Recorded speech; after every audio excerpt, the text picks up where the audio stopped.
Okay, to start off, you'll need bread flour. You can also use all-purpose flour, but I just like the way it turns out better when you use bread flour. Yeast, active yeast, olive oil. I'm using extra virgin, but I don't think it matters. Salt, sugar, and some measuring devices. I'm going to be using my stand mixer with a dough hook. You don't have to. I also have a Cuisinart food processor that I know comes with a dough blade, and I've used that before too, and that works very well. But if you don't have any of these things, you could also mix your dough by hand. It's very, very messy because the dough is very sticky, and you're using olive oil and flour, and I would recommend using a stand mixer or a food processor. I've put all of my dry ingredients in the bowl. So that is 3½ cups of flour, 1 teaspoon of sugar, the whole package of yeast, and 2 teaspoons of salt. So I've just combined the dry ingredients, and the next thing you want to do is add 2 tablespoons of olive oil. So I'm just going to combine the olive oil with the dry ingredients. And while this is mixing, I want to add about 1.5 cups of hot water. You don't have to boil the water. I just use whatever comes out of my tap pot, and that's fine. So just kind of add it slowly.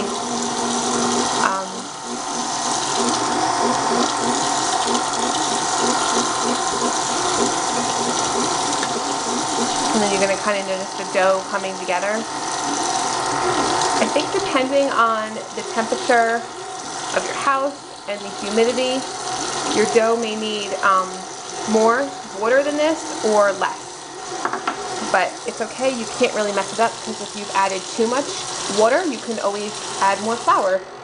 Or if you've not added enough water, it's not sticky enough, just add more hot water. You can see it coming together. It goes much faster using this than if you did it by hand. Plus, if you did it by hand, it's going to get all stuck on your fingers. And I just wait until all those like little crumbs at the bottom are kind of used up.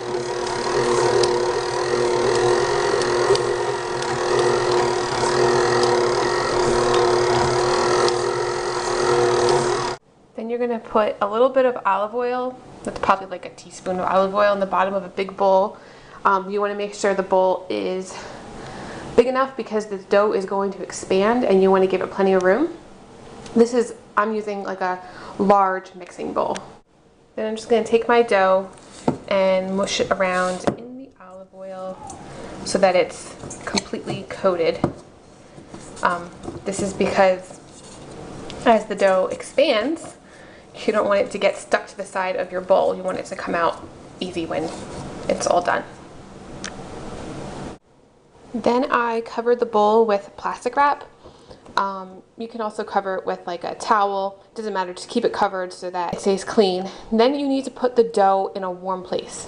We don't have a warm place in our house because it's August and our house is currently being air conditioned. So I'll just put it in a window with sun.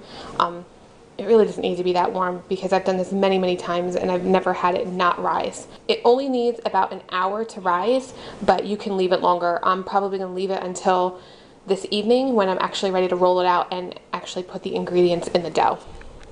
So my dough has risen.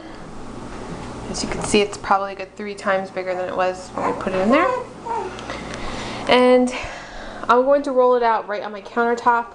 I've disinfected my counter. So it's not an issue, but you know, you could use a cutting board. I just sprinkled down a little bit of flour. So this is a ton of dough. This recipe makes a lot. You can use this dough for anything. You can make pizza with it, dinner rolls, whatever. But this is just for Rob and I, so I'm probably only going to use half of this. If you saw in his vlog, both times I made this, that was just using one recipe of this dough. So it made 2 huge broccoli rolls, which pretty much filled a plate, and like 2 medium-sized ones. So I'm going to cut this in half and roll it out. The inside ingredients are going to be broccoli, which I use frozen broccoli. And then I just put it in the microwave with a little bit of water for a minute, and just so it's soft enough that I can cut it up. Sort of just like a rough chop, because you don't want any too huge chunks, because you're going to have to roll it in the dough and you don't want it to rip through the dough. You just want it to be able to roll smoothly. Ricotta cheese. I'm using whole milk. You can use part skim, I'm sure. And shredded mozzarella. I buy it pre-shredded, but of course you could buy a whole block of mozzarella or just pizza cheese, whatever kind of cheese you want. Okay, so I rolled out the dough and a little bit of flour, and then I put it on a greased cookie sheet. So the first ingredient that I put is the ricotta cheese, and I just put a few spoonfuls down. It totally depends on what size roll you're making. And then I'm just gonna do like a thin layer and spread it all over the dough.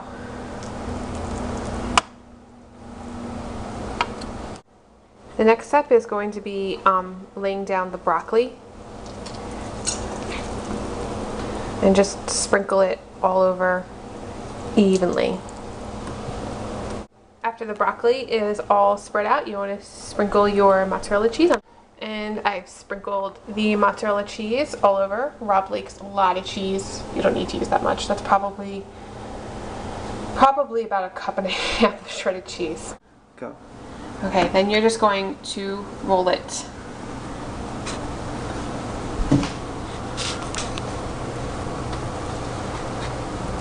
Make sure your seam is on the top, otherwise you'll have filling on the bottom, and close up your ends.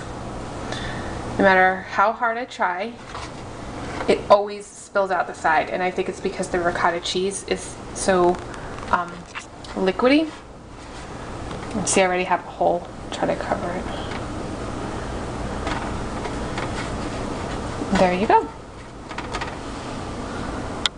Set the oven to bake at 350 degrees, and depending on how large the roll is that you made, depends on how long you need to cook it. That large roll that I made is probably going to take between about 30 and 40 minutes, but I'll check it then and see how brown it is on the outside. And 45 minutes later, here they are.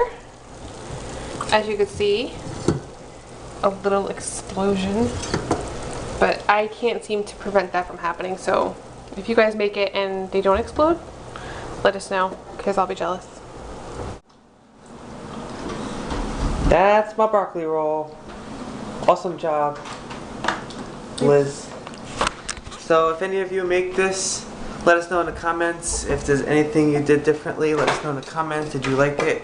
Did you not like it? Thank you all for watching.